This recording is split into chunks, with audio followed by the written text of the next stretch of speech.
So, hallo, heute bin ich mal wieder mit dem Jörg im Wengert und das letzte Mal war ja das aufkommende Thema Pheromon. Hier haben wir so eine Kapsel.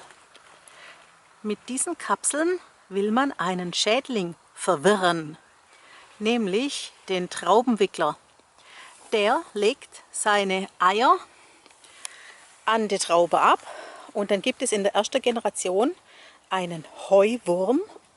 Der wächst in der Traube und dann hat er nach relativ kurzer Zeit wieder eine Hochzeit und legt dann in der zweiten Generation, werden wieder Eier abgelegt und dann gibt es Sauerwürmer und die werden also in den Traubebeeren so essigsauer, dass es gar nicht gut ist für den Wein.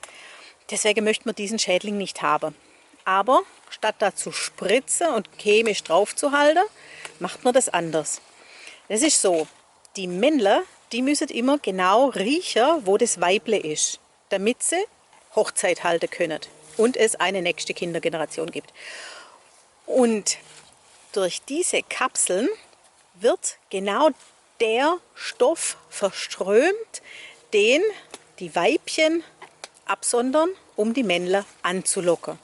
Das heißt, über die ganze Weinberge hängt quasi eine Dunstglocke von Parfüm und jetzt kann das Männle nicht finden, wo das Weible sitzt. Und so kann man auf natürliche Weise verhindern, dass überhaupt zu einer Hochzeit kommt.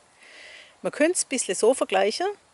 Man stellt einen Mann mit verbundenen Augen in die Parfümerie und sagt, so, finde die Frau. Und dann soll er sich mal durchschnuppern. Das wird auch schwierig. So, jetzt wisst ihr Bescheid über Pheromon. Diese Kapseln hier, die werden über die ganze Gemarkung verteilt im Frühjahr und alle Weinbergesbesitzer, alle Weingärtner zahlen anteilig für das, was bei ihnen im Weinberg da gemacht wird. Deswegen hat der Jörg das letzte Mal eine Rechnung gekriegt. Aber die war nicht so wahnsinnig. Ich glaube 7,26 €. 7,27 € war das. Oh je, war es ja. doch ein bisschen teurer, wie ich gedacht habe. Naja, also, jedenfalls gibt es halt mal kein Eis. Dafür gibt es einen besseren Wein. Tschüss! Hey Leute, hat's euch gefallen? Dann guckt doch öfter mal in meinen Kanal rein. Oder auf meine Homepage, da hat's ein ganz nettes Programm. Bei uns ist nämlich etwas geboten.